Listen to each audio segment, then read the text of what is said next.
uphold and defend the good name of Ghana. That's what is the crux. The conversations also, around that, I've seen some modification. Independent bodies like Electoral Commission, SRAJ, the Bank of Ghana Governor, NTC, and the Auditor General are going to be questioned similar to ministers. So the argument that the Bank of Ghana Governor cannot appear before Parliament, NCC boss cannot appear before Parliament, Electoral Commission boss cannot appear before Parliament, charge, and they will all now be brought to Parliament to answer certain questions. And Deputy Minority Whip Ahmed Ibrahim, he will be speaking to us in a bit. Also, the Honorable Osechi Mensah Bonsu will also be speaking to us. But we have our correspondent there, Duke Opoku Mensah. He will join us in a bit, and we'll be speaking to him in a bit. I've been advised that he's on Zoom, so let's go straight to Duke. Duke, thank you very much for your time. Good morning. How are you? Good morning, Johnny. How are you? Greater than Accra. Okay, so Duke, I can hear the feedback. You have to mute one of the devices so that we can have a free flow. Hello, Duke? Hello. Yes, it's better now. Let's begin. Were you surprised that Parliament took this turn to have the national pledge as part of its standing orders and to be a regular ritual for members of the House to subscribe to before they begin the day's proceedings each and every day? They said.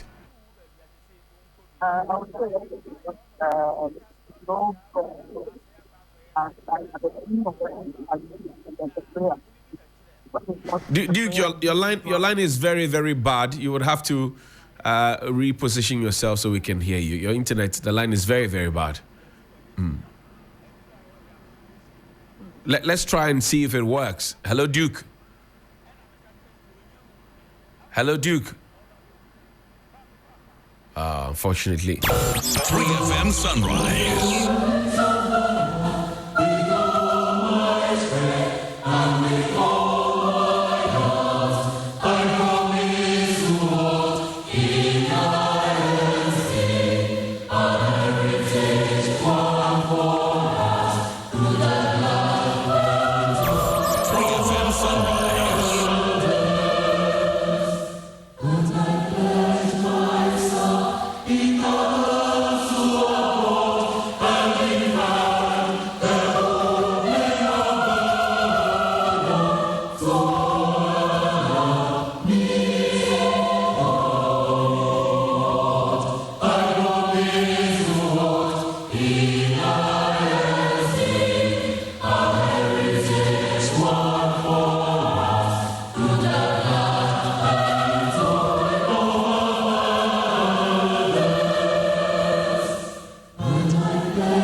What do you think? The national pledge is now a part of, or going to be a part of, the things that members of Parliament subscribe to before they begin any work in the House.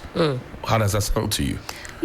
Not bad at all. So from what I understand, this will be as part of the standing orders. That's right. That every time that the House is to sit, they'll begin proceedings with the pledge. Correct. And everybody they already have a prayer. And then this will be part of it. Okay, so after the prayer, then I guess they stand on their feet pledge, yes. and recite the national pledge. I mean, I don't have any objections to that. I don't know exactly what the purpose. Will it change anything? I don't think so. You don't think it will change anything? I don't think so. Looking at the wording of the national pledge. I don't think so. I mean, already when you're in the House of Parliament, you should have that mindset that I'm here for the purpose of servitude, for the purpose of representation.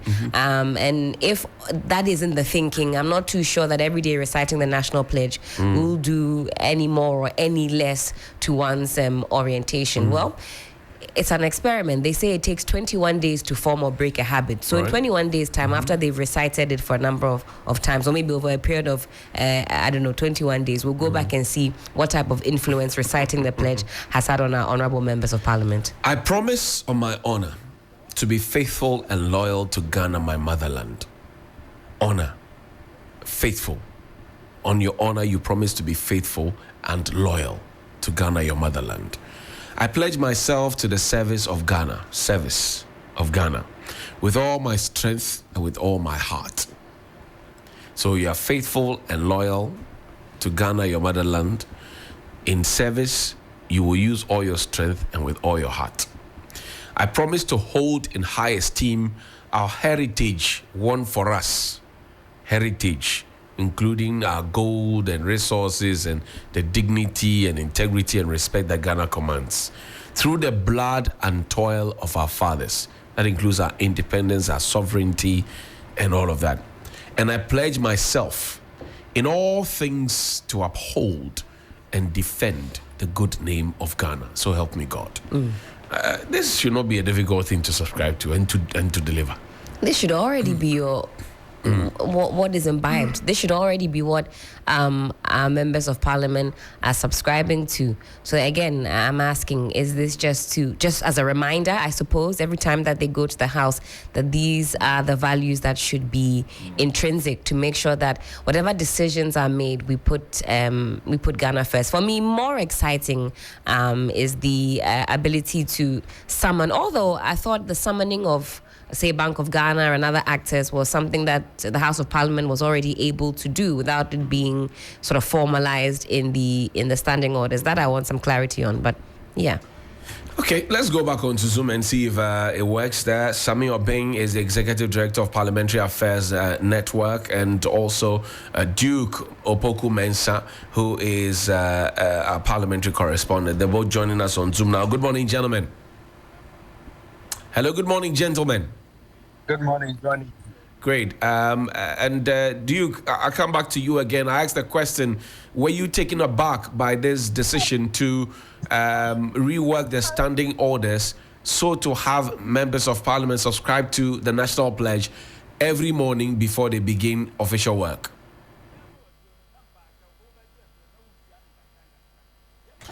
Hello, Duke, can you hear me? Well, Sami, maybe you take that for me. Were you taken aback as well? Hello, Sami, were you taken aback? Can you hear me, Johnny? Yes, I can hear you now, Sami. Talk to me. Hello. Right. Johnny, could you please repeat your question? So my question is, were you taken aback by the decision of Parliament to rework the standing orders to have members of Parliament subscribe to the National Pledge every morning before they start official work? No, Johnny, I wasn't. I mean, recall that by the nature of my work, I've been monitoring this whole standing orders revision process for a while. And so we already knew that these were some of the things that Parliament was contemplating. Now, it is important to also emphasize that traditionally, our parliament and many parliaments, across the world have, for example, parliamentary prayer as part of the things that the daily ritual. That's correct. That they embark on, every sitting day. Ghana's parliament has a written standard. Every morning they, read it. And so for parliamentarians themselves, in revising their own rules, to decide that we want to have a daily or a regular reminder of, the pledge that we ascribe to or subscribe to as a country, and recite that on a daily basis, just like our sons and daughters will do in school, as a way of, civic awareness and instilling, the Ghanaianness in them, and the need for them to commit to Ghana is a commitment that they have made as members of parliament. And for me, I think that, it did not take me aback, but it's also one of those things that may perhaps be more symbolical than having any real, tangible influence on a day-to-day work of Parliament. Would you say that the activities of the past years or the yesteryears, and given the fact that some, research work that has been conducted will say some members of Parliament go there not to really in the interest of the nation and the people they represent, but just go and literally, for want of a better expression, walk around and then come back home, could have necessitated this introduction of the national pledge as part of the morning ritual for each parliamentarian? Well, Johnny, I'm not too sure about that, but I know is that members of Parliament themselves and the Speaker of Parliament, members of Parliament themselves recognize that the pledge will be a regular reminder to them of the need to, commit to the very words of that particular pledge. I'm not too sure whether it stems from a research or an indication that members of Parliament do not hold in high esteem the heritage won for us or are not committed to all of things that the pledge goes to say. I think just like the daily prayer, and mind you, Johnny, the daily prayer that Parliament has been saying perhaps is another very powerful one. Maybe when you get the time, you should be able to read it. I'm very much. Well, yes, I'm sure I will share it with the listeners as we travel along the show. Yes, but then the question. Powerful. But then the question comes, Sammy, you and I know the wording of that prayer. Will we see them, read it or recite it in Parliament on the floor before they begin anything? But then has it really shown in how members of Parliament have conducted themselves in the interest of, one, Ghana, and two, their constituents? Johnny, this is the more reason why I think that in fact, since yesterday, I've seen that there's been a lot of fixation about the pledge and the roll call bit as though those were the major introductions from the new standing orders. That the very question you've asked is why I feel very worried that the conversation is mostly around these matters, because the new standing orders introduces some very, very interesting, far-reaching, wonderful, things that will transform our parliamentary work. And I think we should be focusing on those ones rather, John, if you ask me. So now let's get into it, because I was using this as a precursor to that conversation. And the key question is, will it change anything? I mean, we say the national pledge, yes, okay, like all our sons and daughters will do in school. Will it change anything? Will it change? Helen, for example, says that 21 days is enough for you to know if you're getting a good habit in or a bad habit out. But will it change anything? But I'm not too sure whether your recital of the national pledge in Accra Academy or mine in St. Thomas Aquinas did to our lives. Perhaps what it did to our lives may be exactly what the MPs are looking at achieving. I see. Let's get into the new things that we're looking at. You've been monitoring the process of the review of the standing orders of Parliament. For example, we now know that Shraj boss, Electoral Commission boss, Bank of Ghana governor, NCC boss, etc., will appear before Parliament, questioned in similar fashion like ministers. Again, what do you say to this new inclusion?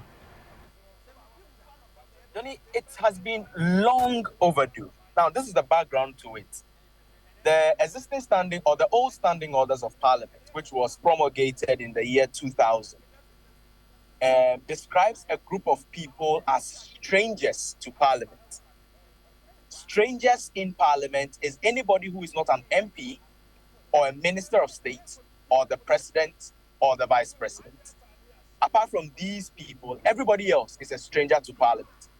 What this means is that if you want to ask a question of, let's say, the boss of Ghana Water, the best you can do is to summon the minister responsible for water, because the boss of Ghana Water is a stranger to Parliament and so cannot appear before Parliament to speak.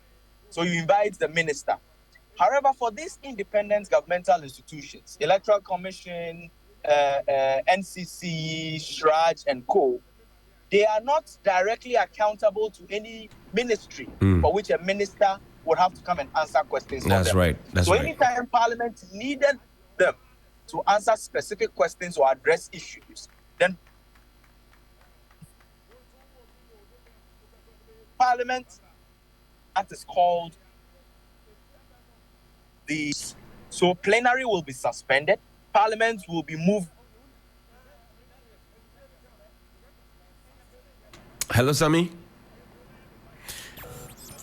Locking because committee sittings were under locking. Sammy, I lost you there a bit. I lost you there a bit. Sorry, Sammy, I lost you there a bit. You were saying that because they are not answerable to a minister who, in ordinary sense, would have been called to answer, or if you like, shield on behalf of them, the Parliament will now have to break into committees so that then they can appear before. House. Right. Okay. Yes. Great. A committee of the whole House to enable these people appear before them. Great. And we knew how committee sittings were significantly different from plenary sittings. Right. We lost you there, so it's good that you clarify. Now, make progress. The access that we got to plenary and all of that was different from the access we got to committee. So this is a game changer. What it means is that just like the Minister for Finance will have to come to Parliament and be grilled on whatever subject matter, the BOG governor should be called and grilled.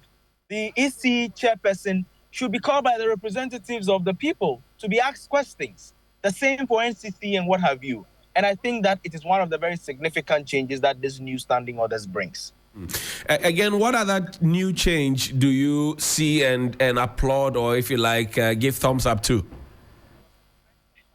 The other big one for me is opening up all committees of Parliament to the public and making the default mode as exists in plenary, which is that all plenary sittings of Parliament are open unless the Speaker specifically requires it to be closed, now becomes the default for parliamentary committees. So all parliamentary committees are open unless for some specific reasons which must be explained and agreed to by members of the committee. The committee so decides to go behind closed doors to transact a particular business. This is one of the most important tenets of an open parliament. And for some of us who have been working on open parliament, we've been advocating for this for many, many, many years. Right. And we're happy that Parliament has brought it up. We've seen how committees that are open to the public, PAC, appointment committees, and sometimes some of the ad hoc committees that Parliament puts in place have proven to be transformational, because a lot of things have come up that we would never have known if the committees were sitting in camera. Again, we know our parliamentarians. Sometimes there are issues that are happening. Parliamentarians from the majority side will tell you, oh, it went this way at the committee level. The minority goes, and it didn't go that way. Now, feeling Gadoji, we will all see it for ourselves.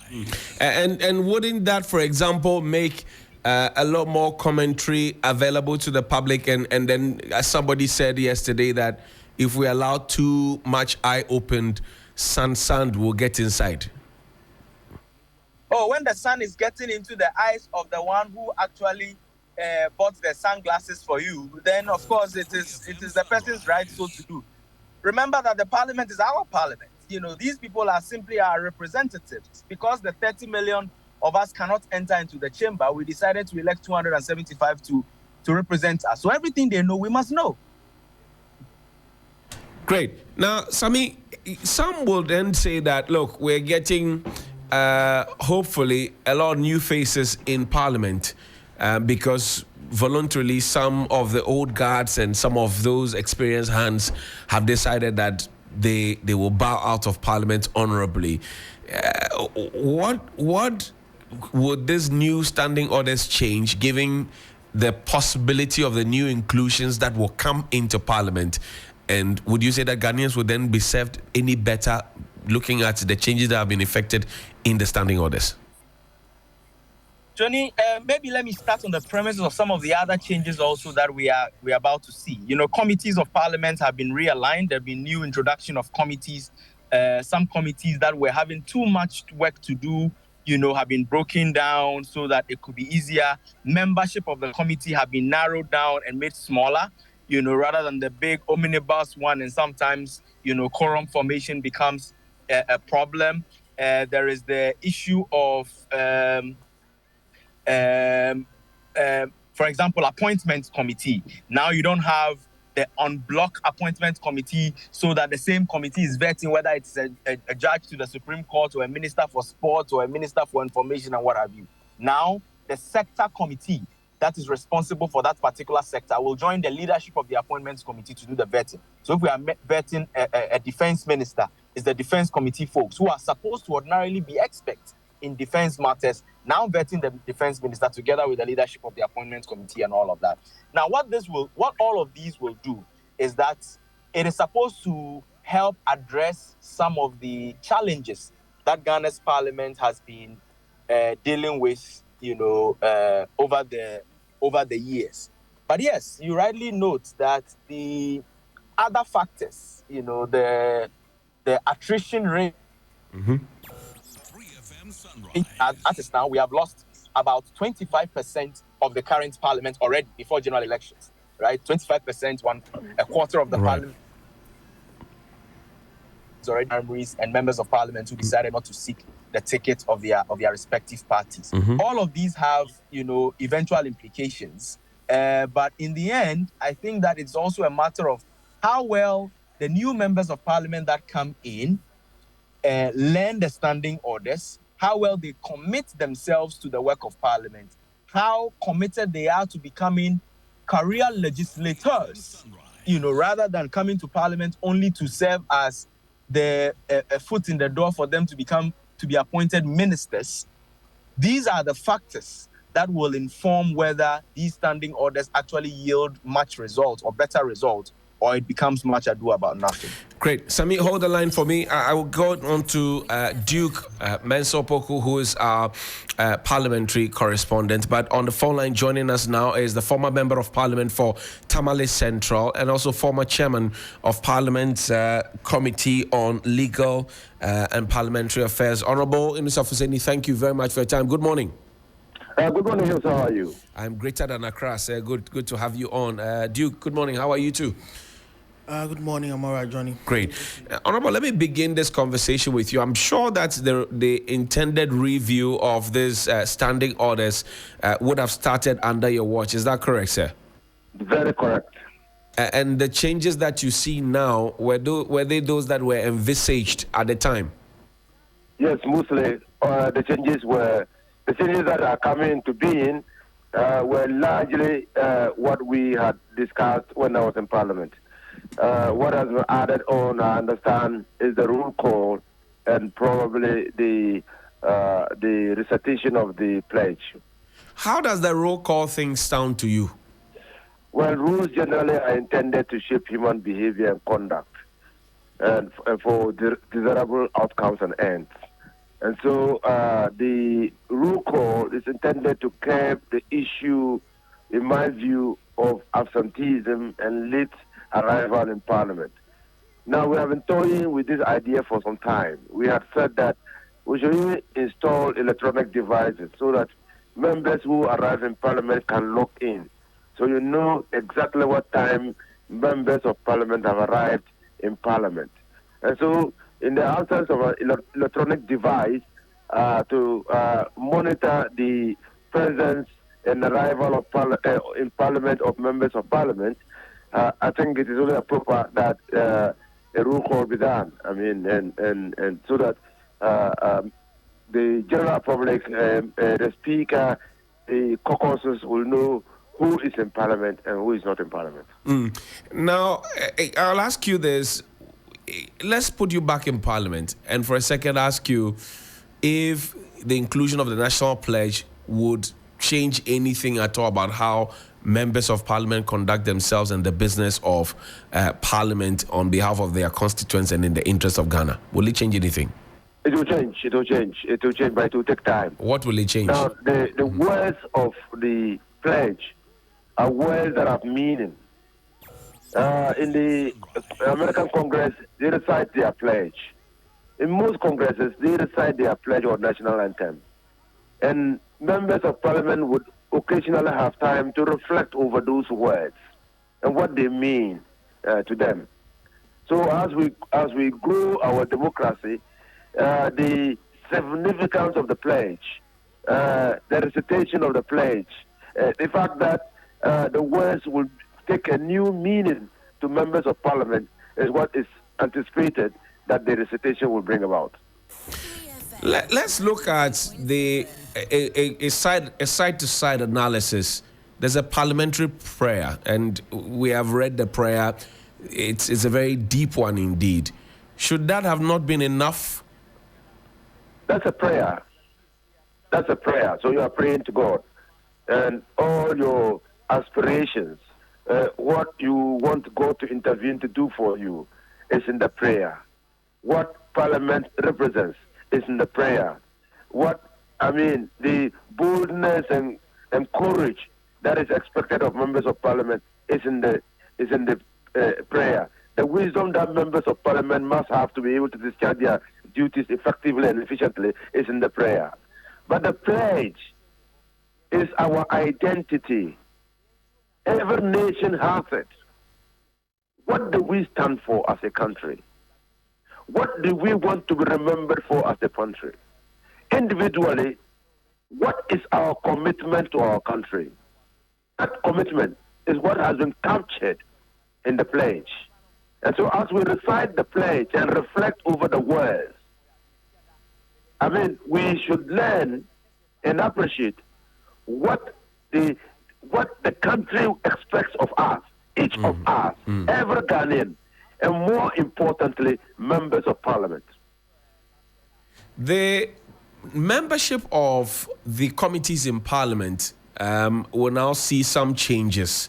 Again, how does that sound to you? Well, the attrition rate in parliament has always been a problem, and that is largely because of Article 78(1), where we have fused the Westminster type of government with the presidential system of government and compels the president to draw a majority of his ministers from parliament. So clearly, that's an opportunity for people who want to serve in ministerial capacities to try to upset existing members of parliament to come into parliament so that their chances of being appointed minister is increased. And that is partly responsible for the attrition rate. And that is also responsible for the monetization of politics. Because you do everything and to be able to get into parliament because you want to catch the eye of the president to get you as a minister. And as a minister, you have a budget. Every minister has a budget. He has opportunities. He's implementing government policy. And so comes into a large pool of resources. And so people spend in anticipation of getting into parliament and being appointed ministers so that they can recoup their investment. And that is largely responsible for the monetization.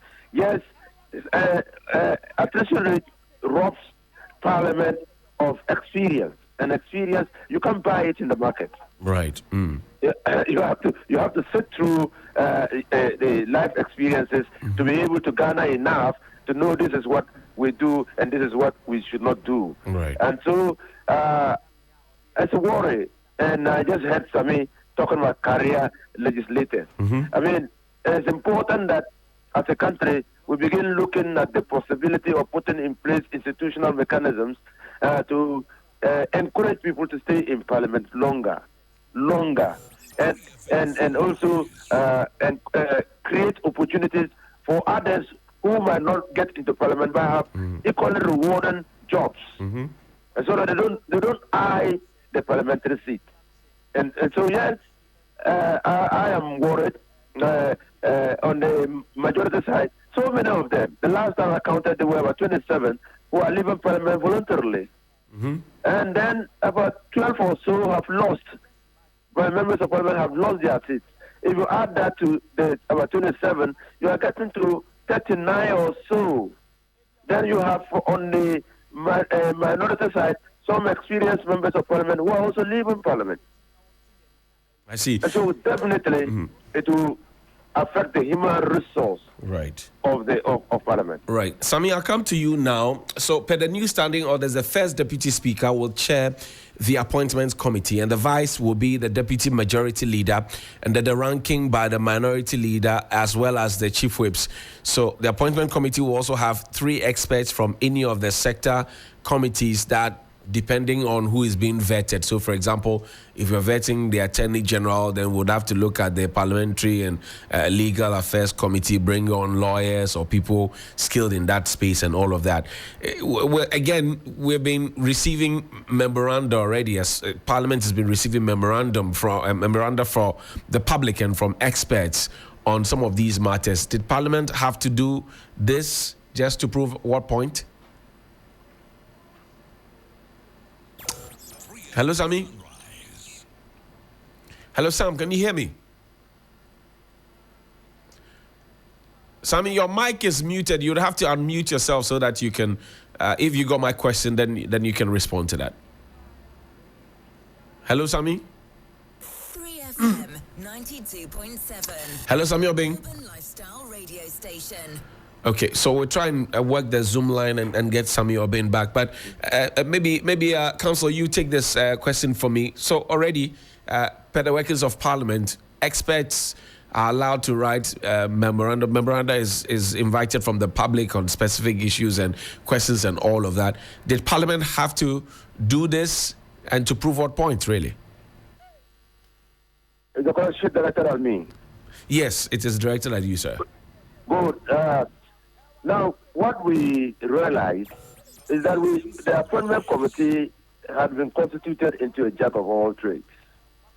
So they vet the health committee, health minister, minister nominee. They vet the defense minister nominee. They vet almost everybody, including Supreme Court judges and all that. And so we cannot pretend that they have expertise in all areas. Okay. Now, every ministry has a mandate. Now, in the Westminster system of government, the chairman of the committee, a select committee or a standing committee, is very important in the scheme of things. Now, a ranking in the Westminster system is a shadow minister. Now, and that is a training. That's a training ground where you recruit people. I mean, the committees are training grounds where you recruit people into the positions of authority, that is ministerial position. Right. Now, so if you have a standing committee, a committee composed of the deputy speaker, the majority leader, and the minority leader, who are leadership of parliament, and then that is the nucleus. Then you have the chairman of the committee and ranking of the committee, or chairman and his deputy, the ranking and his deputy joining the appointments, that is the leadership, the nucleus, to vet the minister. You can be sure that they will test his understanding, the understanding of the mandate that is being called upon to execute.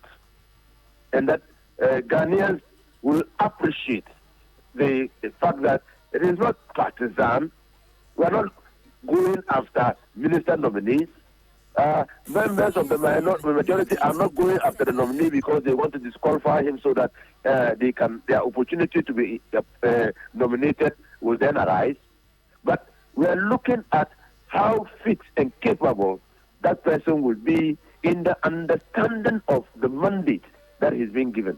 So that was the idea that agitated our minds, that we look at Parliament because the Deputy Speaker is high up there. The majority leader, the minority leader are the leadership of the caucuses. And then when you bring the relevant committee, in fact, I remember that was the word we used, the relevant committee for the purposes of vetting the minister nominee who falls under their jurisdiction, you have opportunity to test his understanding and appreciation of the mandate that he's being called upon to to execute. Well, so again, then the question comes: if you look at the situation in Parliament at this particular moment, the first Deputy Speaker is on the side of government, or on the side of the majority, if you so wish, and then somebody would ask a question: how do you get a nominee from the side of the majority or the side of government come to sit before a committee that is also headed by somebody from the side of government? Should it not have been the other way around? Well, the ministerial nominees are ministerial nominees of the executive. The first Deputy Speaker is a member of the caucus of the party in government. And so he owes it a duty to himself and to his constituents and the country at large to ensure that the nominee that the president will nominate, will bring before them, is otherwise fit for purpose. Now, when you look at the constitutional provisions that require the approval, the prior approval of Parliament, it doesn't spell out any guidelines for which the committee must use. I mean, apart from that person being for qualification to be a member of Parliament.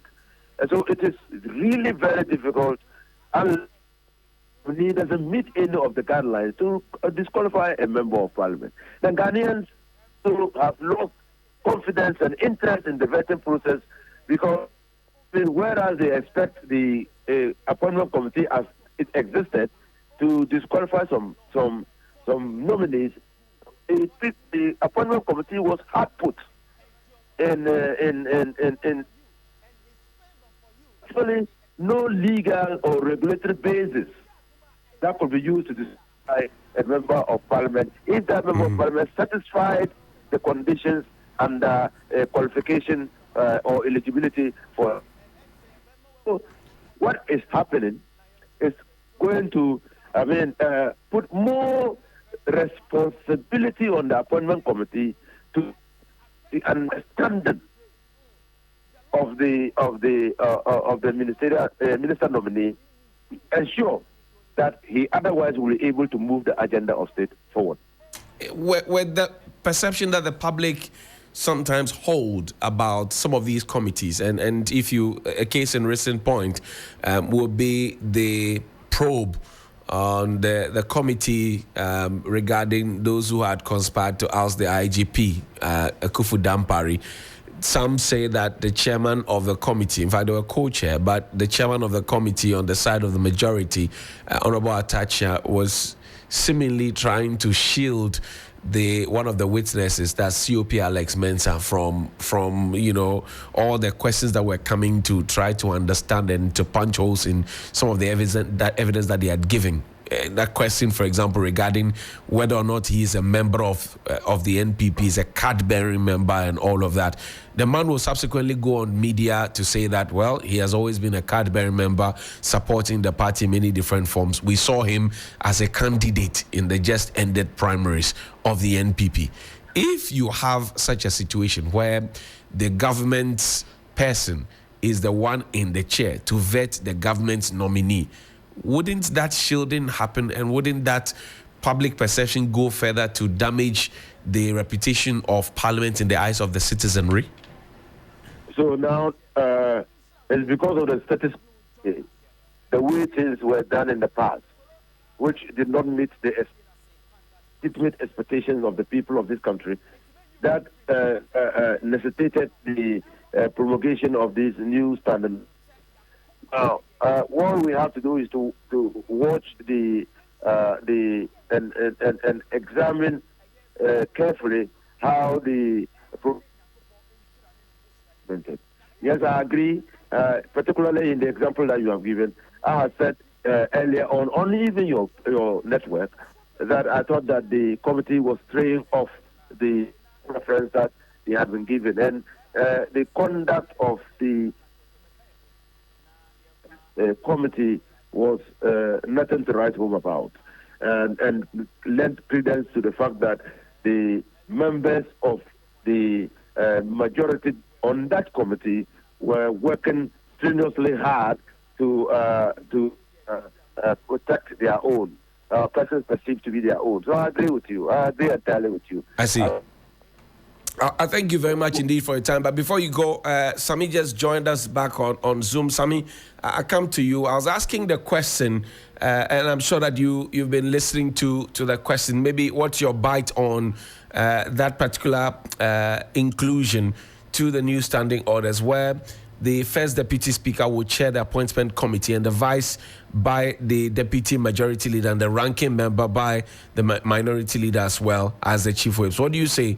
Would this work in the interest of the public who want Parliament to be more critical of appointees or nominees? Well, yeah, Johnny, I've been listening to Honorable Minister Hussein, and I almost 100%, align with the points that he had made. Yes, we've always had this concern with the committees of Parliament, especially those that are chaired by members of the ruling party and what have you. But I think that over the last few years, the appointment committee has kind of distinguished itself.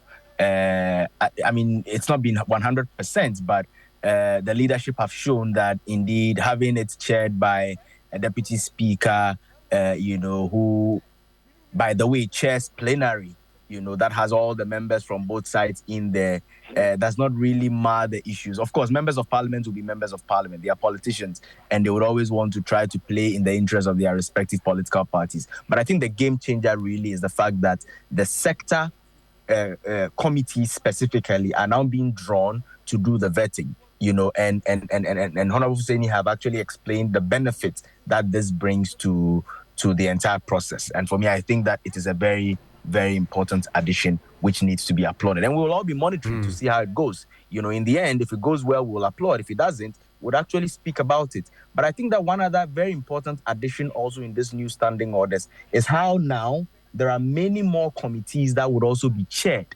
by the minority or the party not in government. Right. And I think that also becomes a very important game changer. See what PAC keeps doing for us. Because the chairperson is not in government, they are able to regulate certain things. And I think now it's opening up to many, many more committees in that regard. And we are looking forward to reaping the benefits of same. But Sami, how does that, for example, answer the conundrum of people appearing before the appointment committee, their approval being held on to, as we saw in the last vetting that we had about 16 of them, and then by the time we come back, the person who was, or everybody thought, or even the general public assumed that was not going to go through the net, had the highest number of votes. How does all of this change? Reassure the people that the appointment committee and other committees of Parliament will not just be doing rubber stamp business. No, but Johnny, we need to... Hello, Sami? Hello, Sam? Well, internet issues. Honorable Hussaini, Yes, sir. maybe you take this one as your last question. I'm sure you heard the question. How does this satisfy the minds of the people that going forward, it will not be rubber stamping? It will not be rubber stamping because this time the members of Parliament will learn from their experience, and that Ghana is not. We are not expected to be repeating mistakes because repeating mistakes has never been experienced, and so I believe that having worked with the Seventh Parliament on the standing orders and the kind of discussion that went into the writing of the standing orders, clearly, if that is brought to bear, if members of Parliament are brought to speed on what Parliament intends to achieve by the new standing orders, and everybody works to achieve that, clearly we are going to see a difference. Thank you very much indeed, Honorable Inusaf Hussaini, former member of Parliament for Tamale Central, also and former chairman of the Parliamentary Legal and Parliamentary Affairs. Duke is in studio. Duke, What reactions have you been picking from the members of parliament? And also thank you to Samuel being executive director at the Parliamentary Affairs Network for joining us on Zoom. What reactions have you been picking from members of parliament when this broke? Well, it's for them. I mean, for those who have been paying keen attention, and that's not to take for granted the kind of attention members of parliament pay to what happens in the house. So for those who have been paying attention, they knew this was going to come because they approved it. They have proved it themselves before Parliament went on recess in December. Right. And apart from that, I mean, they've been having a series of workshops have been run for them on this new standing orders for quite some time now. So for those who have been paying attention, they should have known that it was going to take effect from tomorrow, from yesterday. If you like. But for many of them, what really ruffled feathers and which occasioned further debate was the roll call.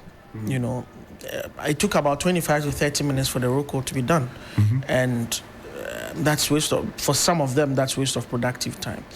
And this, so later it occasioned some debate, and later the speaker, in his opening speech to the House, indicated that they're actually rolling out a plan to have a cloaking system there, which would mean that everything would be digitized. They wouldn't have to come and then their names would be called out. Okay. So you come and then you clock in, and then that sort of suffices for the roll call that is being done. He comes, he checks his interface and knows the number of MPs who've clocked in as at the time he wants to start business and whether they meet the quorum numbers or not. But until that is done, the roll call will have to be done daily. Manually. And daily. That will take some time.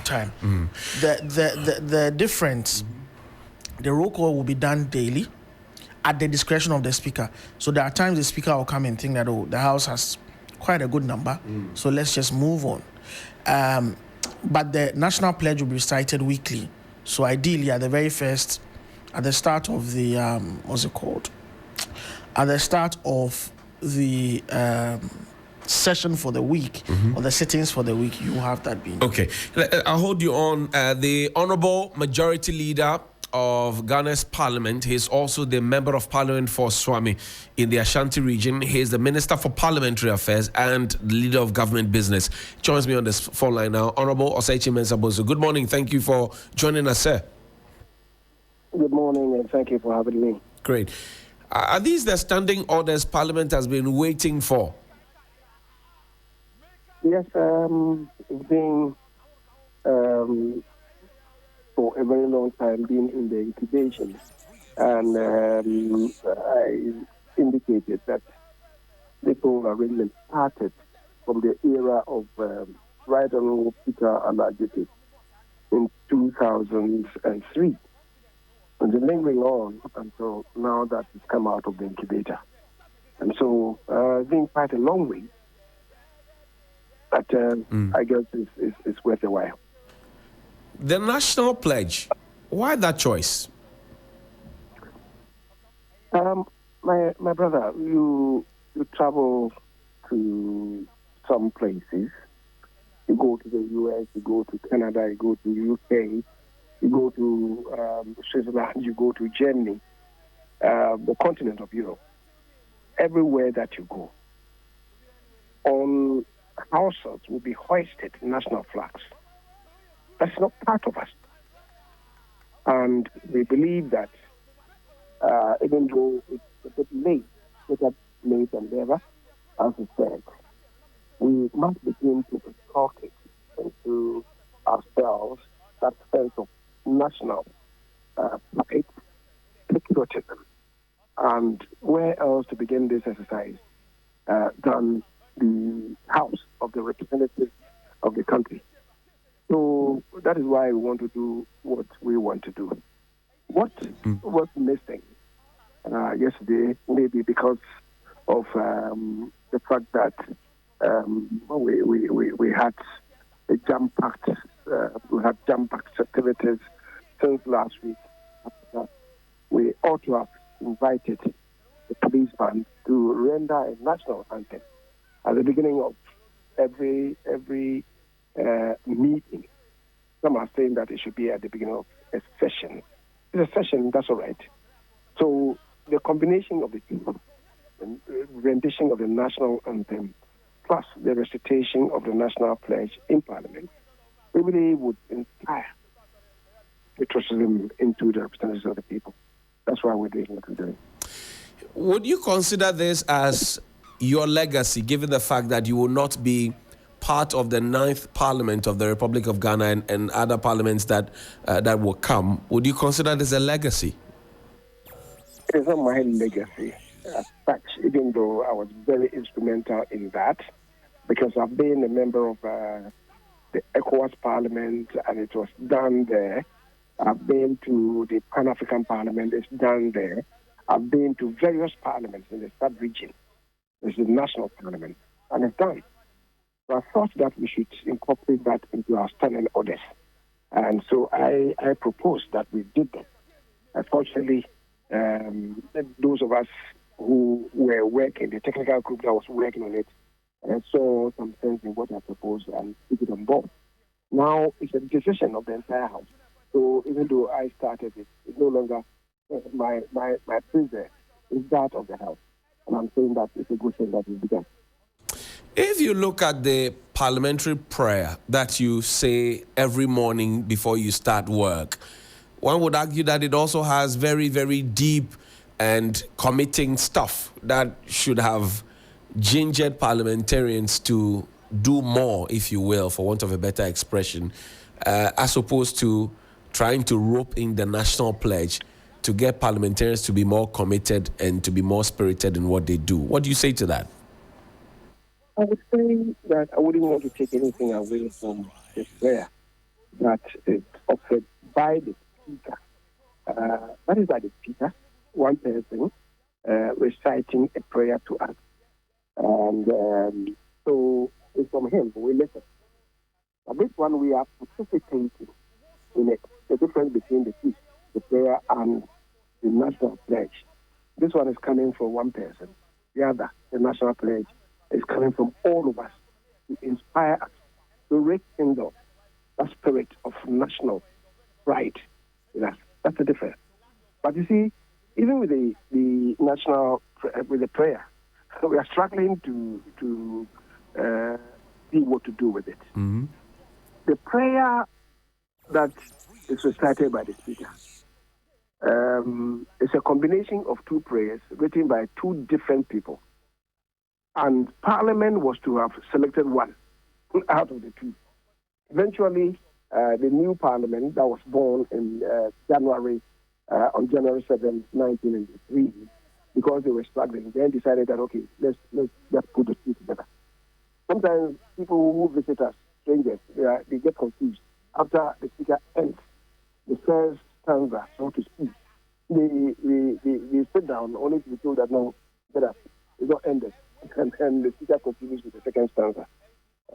So maybe we ourselves should select one, and because the two of them talk to different issues, and I think that we'll be better served if we even did only that. The speaker did only that. But that's what happens. That's the Parliament to choose. This will be your last Parliament. I mean, for somebody who worked so hard to see this come to play, you wouldn't be in the House to enjoy its fruits to the fullest. Would you miss Parliament?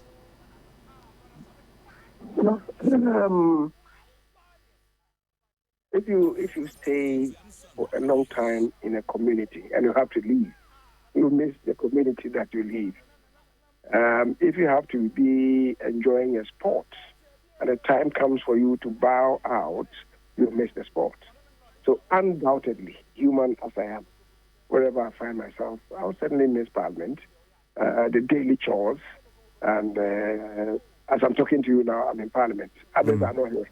But Right. I've been here trying to sort things out before our colleagues join us, preparing the way. When we finish with Parliament, the plenary meetings, I have to come back, recline to see what we did right, what went wrong, what we can improve, and so on and so forth. So you certainly would miss Parliament, without doubt, if you want to be very sincere with ourselves.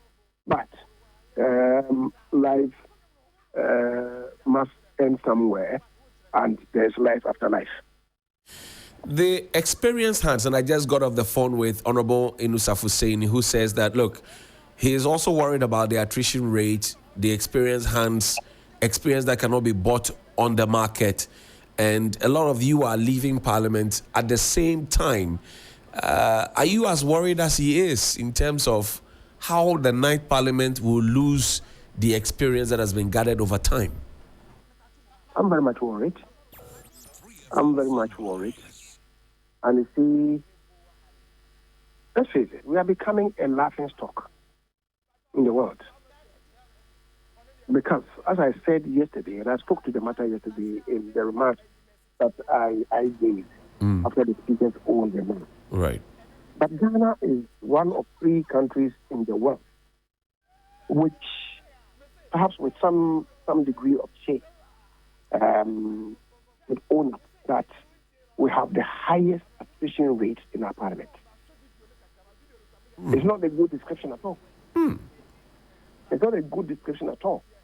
And the other day, I was in Faraway, Singapore, and a member of parliament who was having a discussion with me raised the issue that he hears that in Ghana, if people have to enter parliament, rather than the general public contributing to them to their coming to parliament, they have to contribute to the people.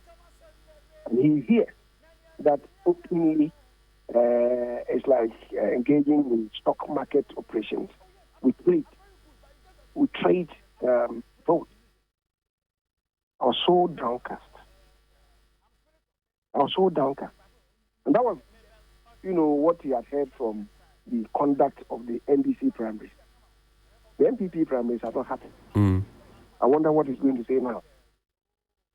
Faraway, Singapore. That's what the man was telling me. I think it's a real sense of shame. And you see, as the Honorable Husseini, as you said, has said, it doesn't take 1 year, 2 years, 3 years, 4 years to build the capacity of a member of Parliament. It takes much more than that. 2 terms, maybe even 3 terms for the person to be able to stand on his feet. Look, there are people who outside Parliament, they have some tall images. But in Parliament, when it comes to the conduct of business, they are not part of it. There are so many names outside there that people hear that they think that, these are good members of Parliament. They are good members of Parliament because they pride themselves by saying that, come to my constituency, I've done roads, I've given people money to do ABC. That is not part of the functions of member of Parliament. That is not part of the... And then the media are glorifying those things. When it comes to the performance of the functions of members of Parliament or the functions of Parliament, that's nowhere to be seen. So maybe all of you out there force a state of the real.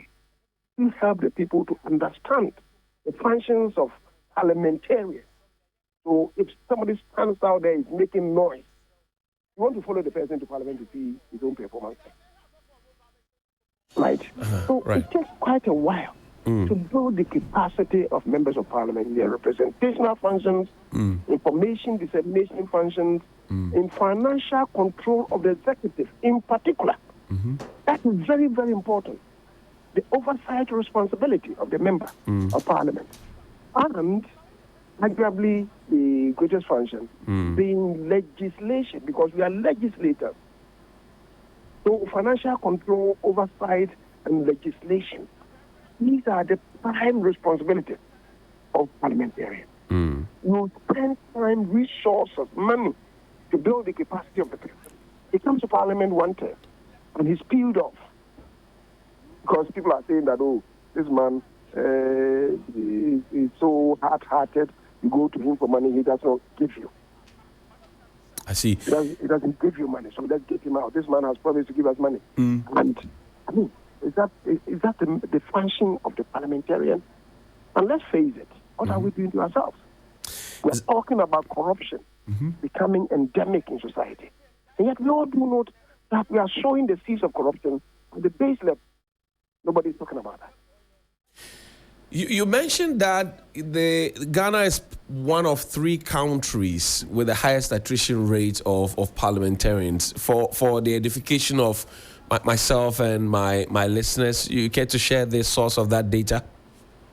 Well, it's global infodynamics, which is commissioned by the IPU, the Inter-Parliamentary Union. Right. To do that. They have come out with that. They find it. Now, there will be a lot of new faces. Indeed, Ghana is second. Right. If you want, Ghana is second. Right.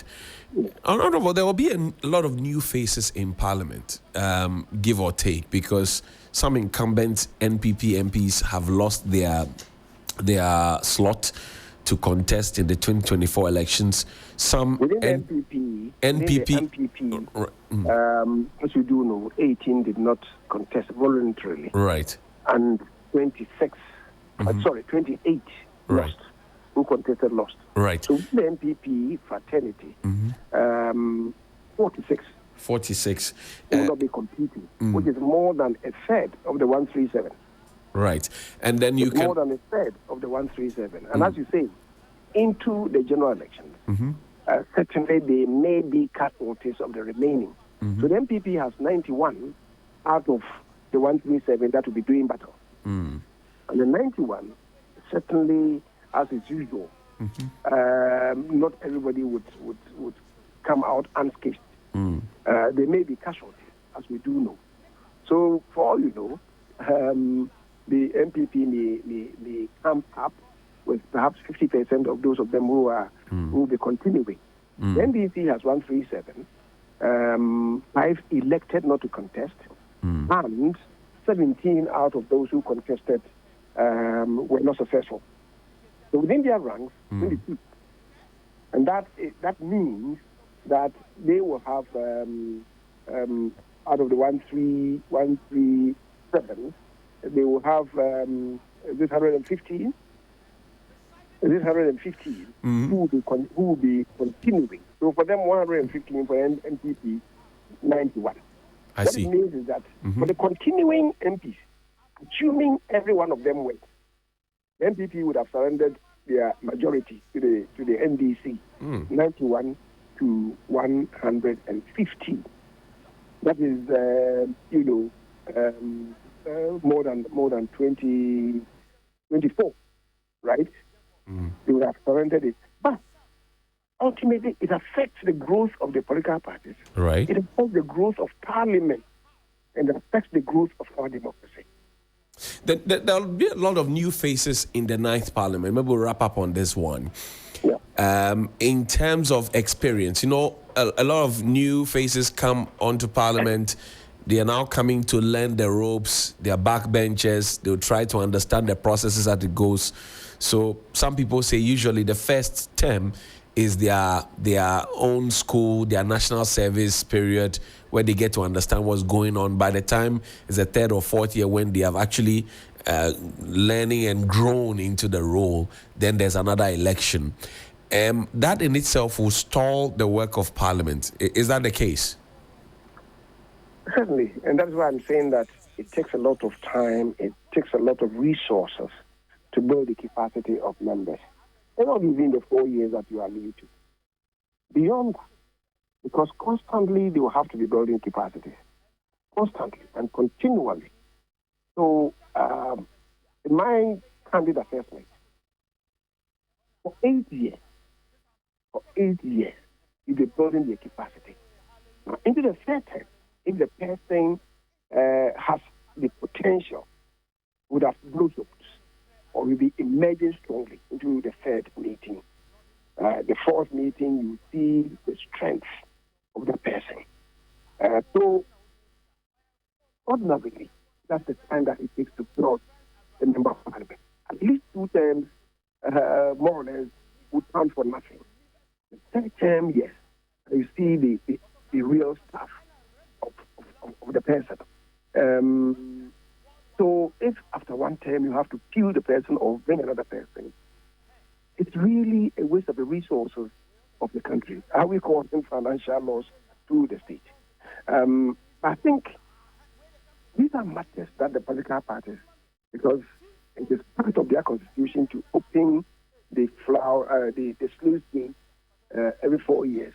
It is for the political parties to really interrogate their constitutions again and allow what is happening elsewhere to happen. Allow what's happening elsewhere to happen. Otherwise, I'm afraid if we continue to do this, especially the corruption-inducing tendencies that is introducing into our body politics, it's dangerous for us. We must be careful.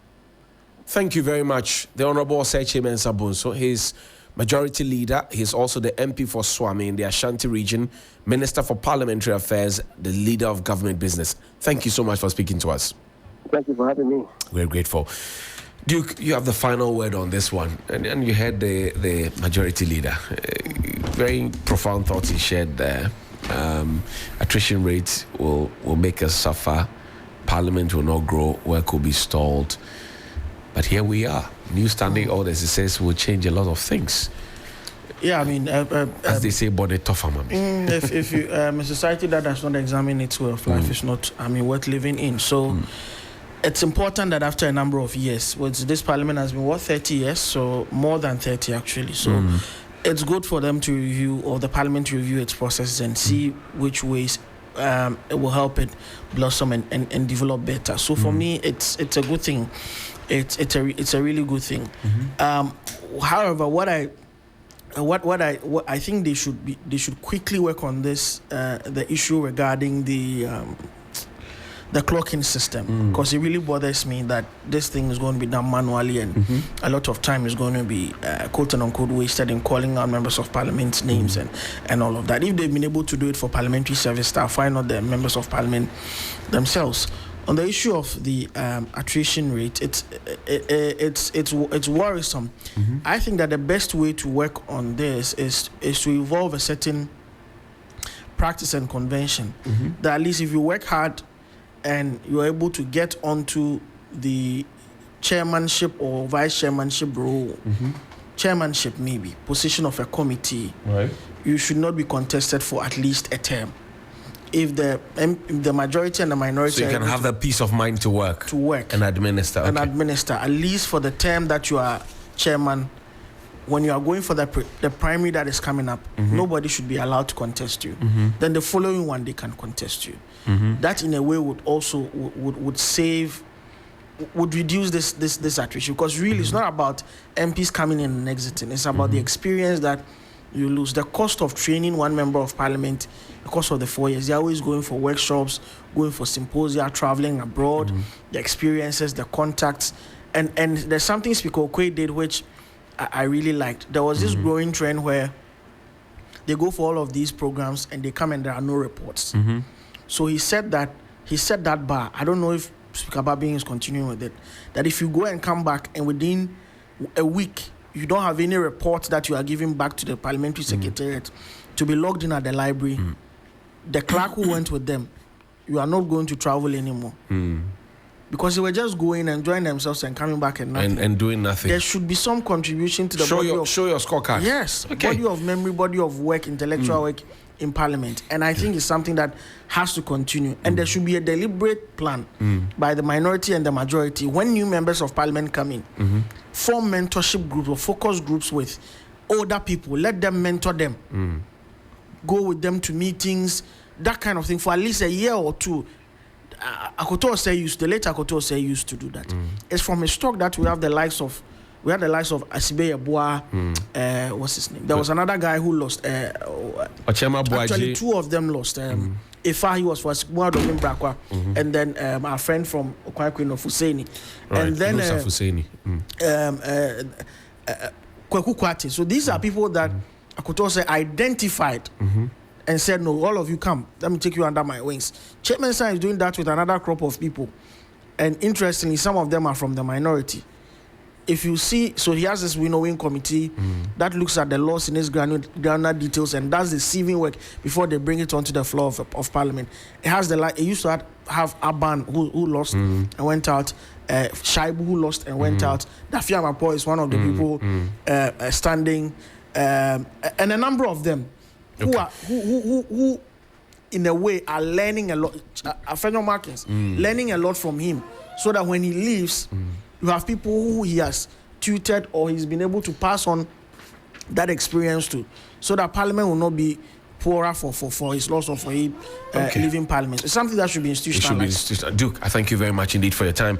We're grateful as always. Brilliant sharing some thoughts with us. And just so you know, the Africa Cup of Nations is in its semi-final stage, and Nigeria and South Africa will be playing at 5 p.m. Today, which means that on your Urban Lifestyle Radio 3FM 92.7 Hot Edition with Alfred Okansi will not be